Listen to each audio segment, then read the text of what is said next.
Now we will solve one example related to the coplanar concurrent force system and one example related to the coplanar concurrent force system for our better understanding. So let's take an example for coplanar concurrent force system.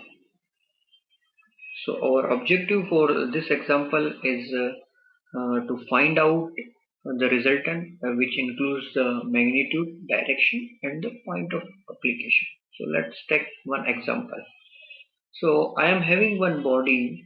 Suppose the block resting on a surface, and here we are having the two forces which is acting on it. Suppose the 10 Newton, which is making an angle 30 degree with the horizontal, and second force which is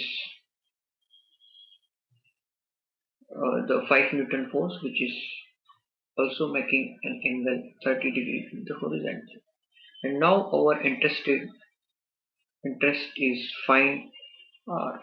So R means that is resultant we have to find for this coplanar concurrent force system.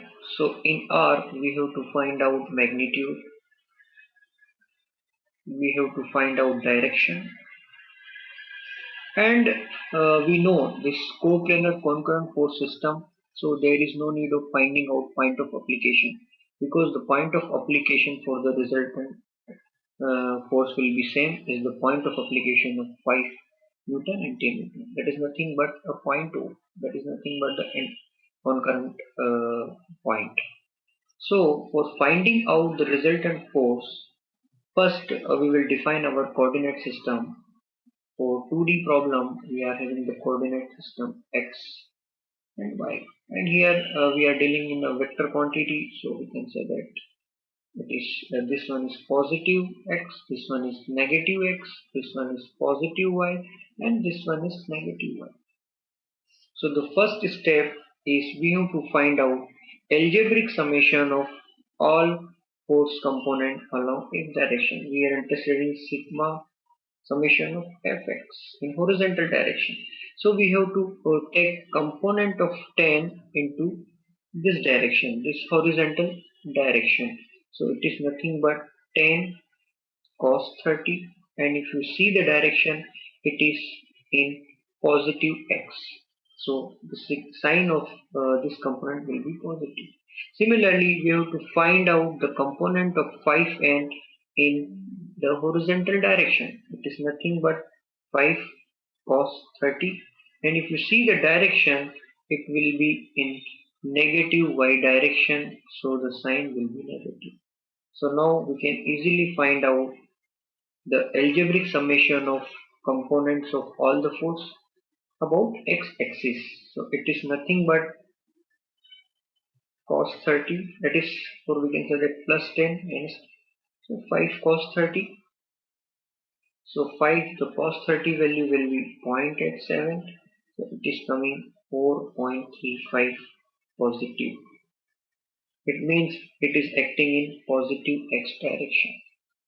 Similarly, we have to find out algebraic summation of components of all the forces about y-axis. In y direction, if we talk the component of 10 in y direction, so it will be in vertically up direction. So vertically up is positive direction. So we are having plus 10 sine 30. Similarly, the component of this 5n in vertically direction, it is in upward direction, will be again positive 5 sine 30. So it will be total 15 sine 30. So 15 sine 30 is 0.5 and it is coming 7.5 is positive. So now by this way we have already calculated summation of fx, summation of fy. For the third step we have to find out resultant r, that is nothing but summation of fx square plus summation of fy square. So we are having the summation of fx is nothing but 4.35 square plus summation of Fy is nothing but 7.5 square. So our resultant will be square root of, if we calculate it, it will come 75.1725. So it will come 8.67 Newton. So by this way we can easily calculate the resultant R. Now direction. So again, first make a coordinate axis, so it will be very easy for our understanding. This is x, this is y, and now we are having r, and here we are having sigma fx, here we are having sigma fy, and this one is theta. So theta is nothing but tan inverse of sigma fy by sigma fx. So tan inverse of sigma Fy is nothing but 7.5 and divided by 4.35. So this value will come around 59.90. So by this way we can easily calculate the direction also. And the point of application will be the same point where the two forces 5 Newton and 10 Newtons are acting on the body. So for this coplanar concurrent force system, by this way we can easily find out the resultant magnitude as well as direction. So resultant is coming 8.67 and direction is nothing but 59.9 degree in first quadrant. Now take an example for coplanar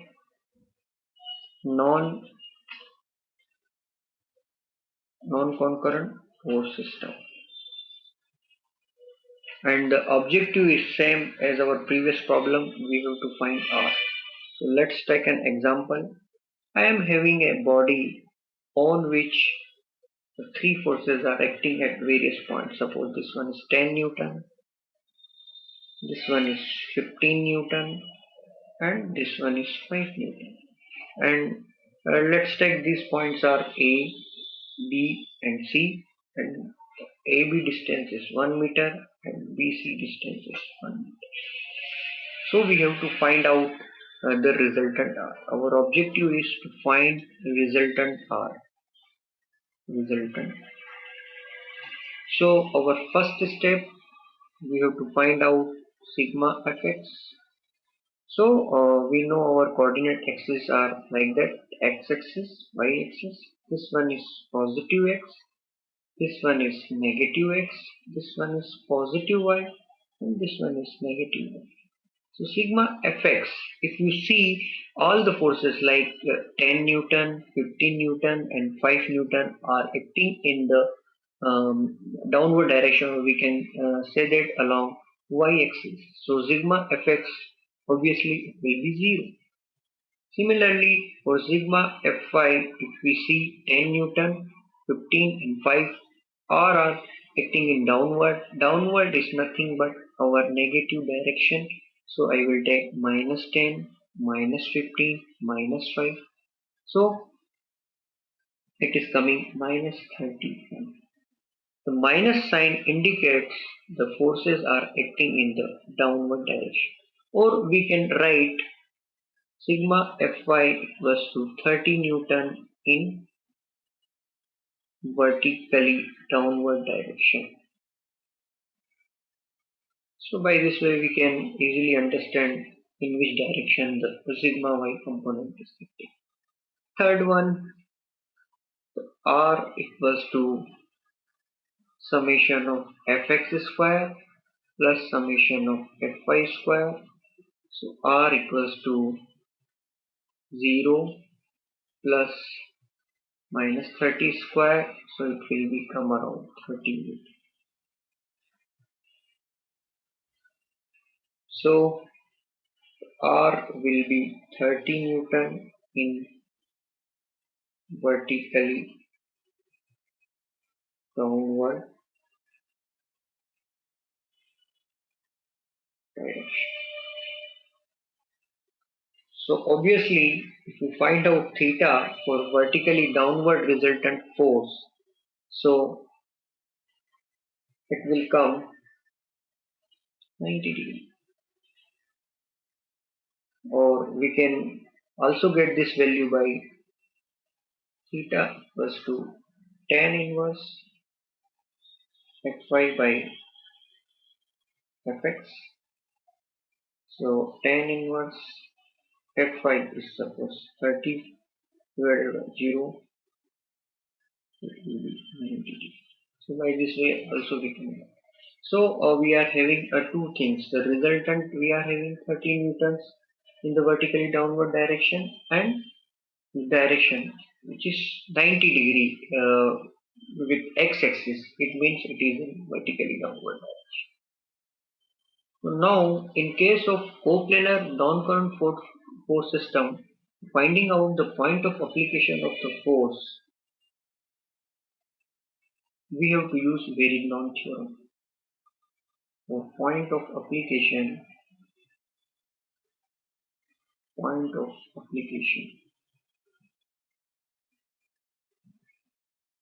Varignon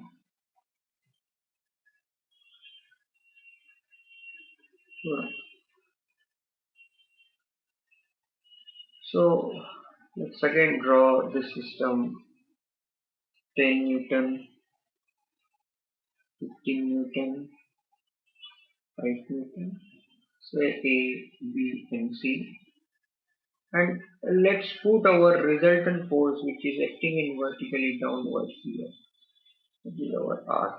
And suppose the distance from A is x. So according to Varignon, the moment of resultant force above A, so R perpendicular distance is x, Rx, and the direction is clockwise. So our convention clockwise positive, anti-clockwise negative, should be equals to moment due to 10 at A will be 0 because perpendicular distance is 0. Moment due to 15 at A, it will be 15, and perpendicular distance is 1, so 1, clockwise positive, plus due to this 5 into 2, it is again in clockwise direction, and we know the magnitude of R is nothing but 30. So 30 into x, 0 plus 15 plus 10. So 30x equals to 25. So x will be 25 by 30. It should come around 0.83 meter. That is from here. So we can say that the point of application of the resultant force will be 0.83 meter from A. So by this Varignon theorem, we can easily find out the point of application of the resultant force in case of coplanar non-concurrent force system. After understanding the force system and the methodology for finding out the resultant force in case of coplanar concurrent and non-concurrent force system, now we are interested in equilibrium and free body diagram. So now we will talk about for equilibrium and free body diagram. So one by one I will take these things. So first I am taking the equilibrium. So now the question is that when we can say that the body is in equilibrium.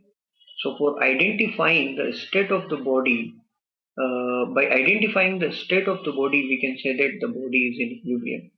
So for the body should be in equilibrium if the body is in rest or body moving with uniform velocity, means motion with uniform velocity. In that case, we can say that the body is in equilibrium. For equilibrium, the necessary and the sufficient condition is that all the forces acting on a body should be zero and all the moments acting on a body should be zero. So the necessary and sufficient condition sufficient condition for equilibrium.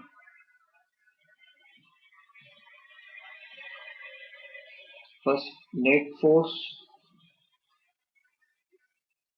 on body should be zero, and secondly, the net moment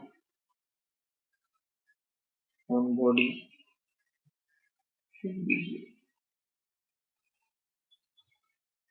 So these are the two necessary and sufficient conditions for saying the body in equilibrium. If the net force acting on a body is zero, it means body is in equilibrium. And if the net moment on body is zero, then we can say that the body is in equilibrium. These are the two necessary and sufficient conditions. And I have already discussed, like, if the body is in rest or if the body is moving with uniform velocity, we can say that the body is in equilibrium. Let's take an example of body in rest. Body in rest. If the body is in rest, it means net force is zero, net moment is zero. So we can say that body is in equilibrium. Similarly, motion with uniform velocity. Motion with uniform velocity. If a body is moving with uniform velocity, then we can say that it is in equilibrium. But how?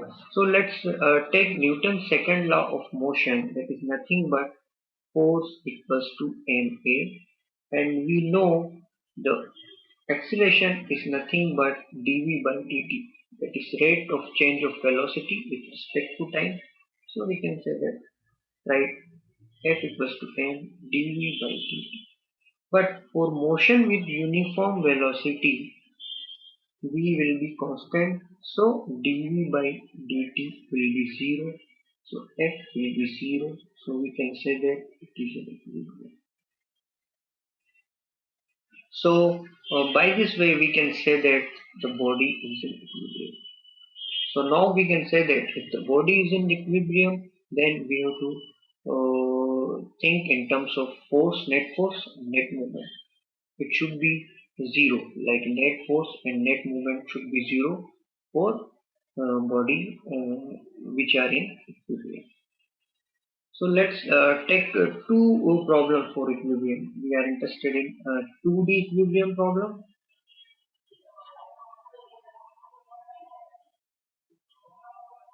And we are having a 3D equilibrium problem.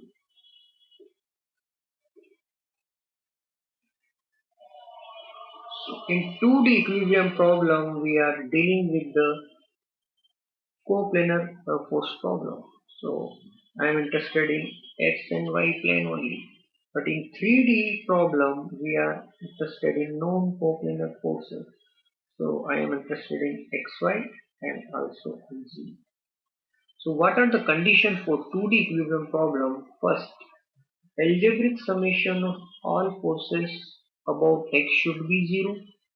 Algebraic summation of all forces about y should be 0.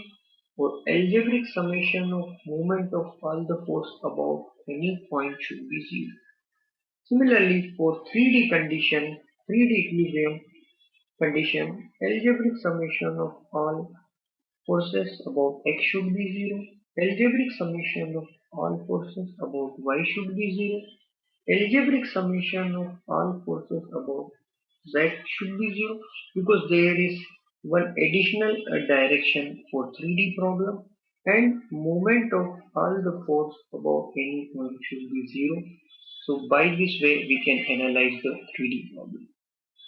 So if the body is in rest or if the body is moving with uniform velocity, means body is in equilibrium. So we can apply all these three equations for 2D problem and all these four equations for solving 3D equilibrium problem.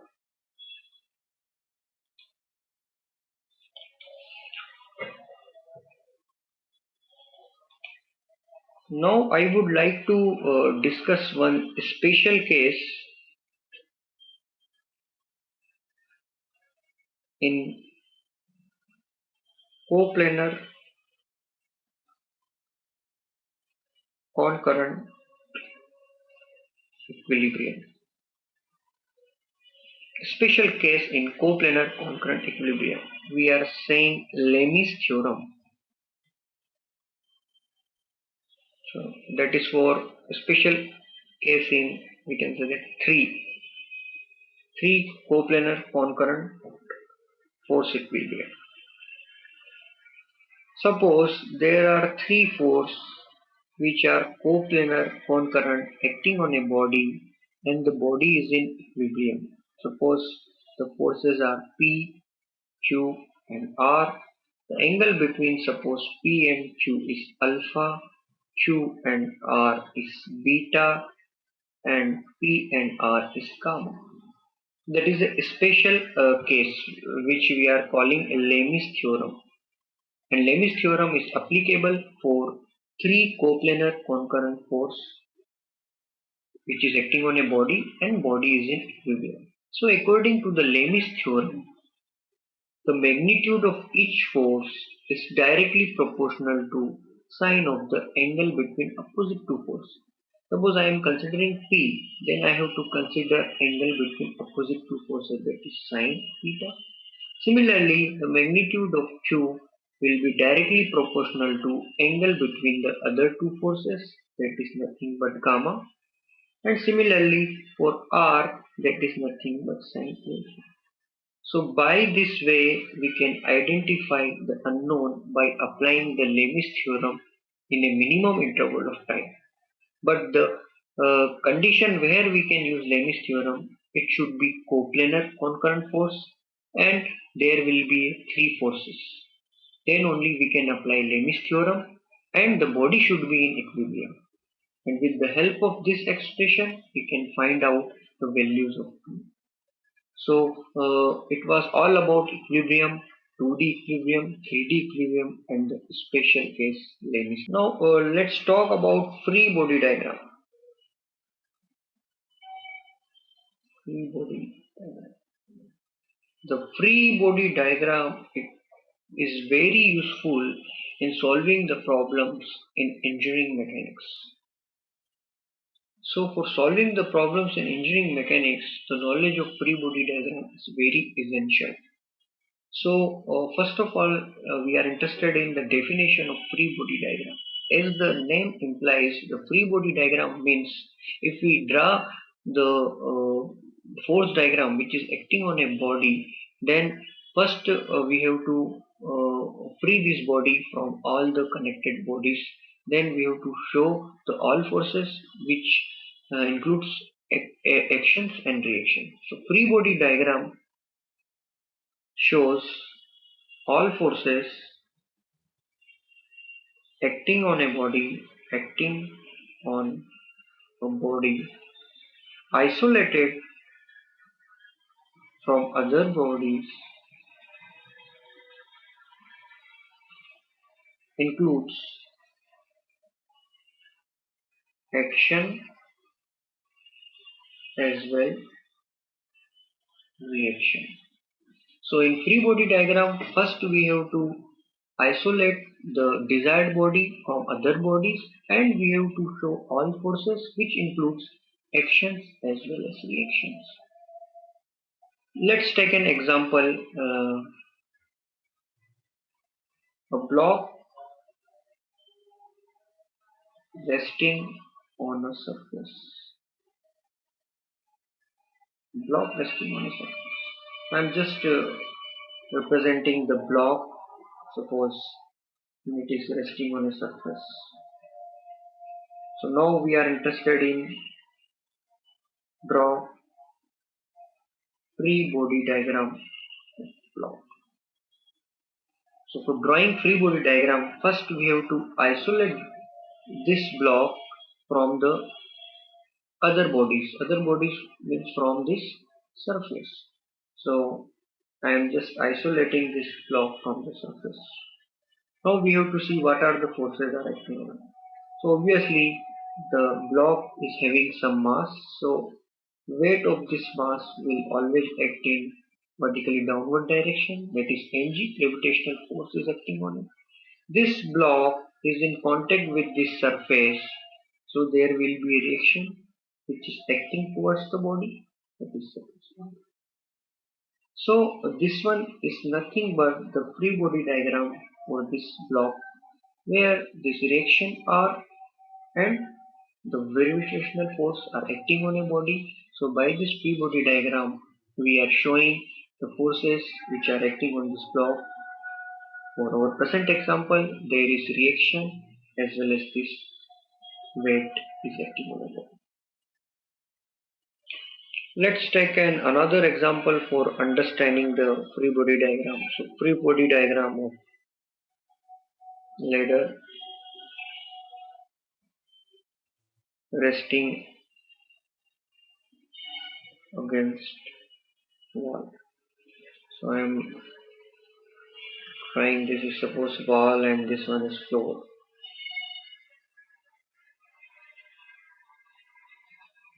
That is suppose floor and this one is wall. And suppose this one is a rough wall. This one is suppose smooth. So for smooth, no need of considering friction force, and for rough you have to consider friction force. Suppose coefficient of friction, rough case, that is smooth. And ladder which is having a contact with the wall at point A, and here with floor at this point B, and weight of ladder is suppose W, and length of ladder is suppose L. So now we are interested in free body diagram of ladder. So for drawing the free body diagram of ladder according to definition, first of all we have to isolate or we have to separate the ladder AB from other contacting bodies. So other contacting bodies or surfaces are wall and floor. So first of all we have to isolate this ladder AB from wall and floor. We have isolated.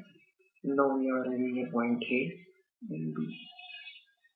So this A point is in contact with the wall, so there will be a reaction.